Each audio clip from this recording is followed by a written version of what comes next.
they published an article containing tips on shoplifting in the Trobe University magazine Rabelais. It was subsequently banned by the chief censor. And the federal court today upheld the ban, ruling that the article promoted crime. Bruce Wardley reports.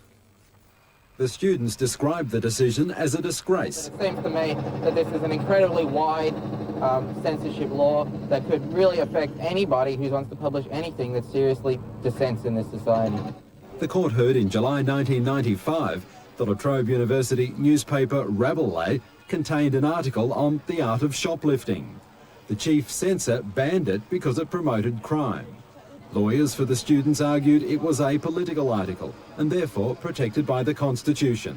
But in a rare televised judgment, Justice Merkel disagreed. Even strong advocates of free speech rights would concede that there is no public interest in instructing how, most effectively, to steal the property of others.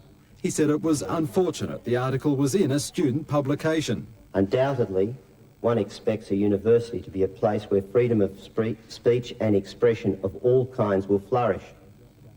However, that expectation does not justify one law for the freedom for those in the universities and another law for those outside the universities. Lawyer Marcus Clayton was clearly disappointed.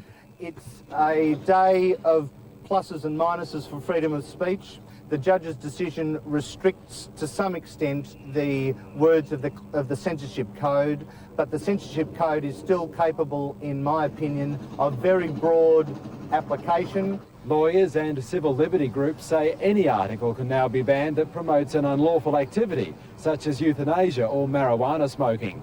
They want the law changed. It is very clear that this provision is far too broad and threatens democratic principles in this country, chief of which is freedom of speech and expression. The four students, Michael Brown, Melita Burnt, Ben Ross and Valentina Skrikanska, are still to face criminal charges relating to the Rabelais article.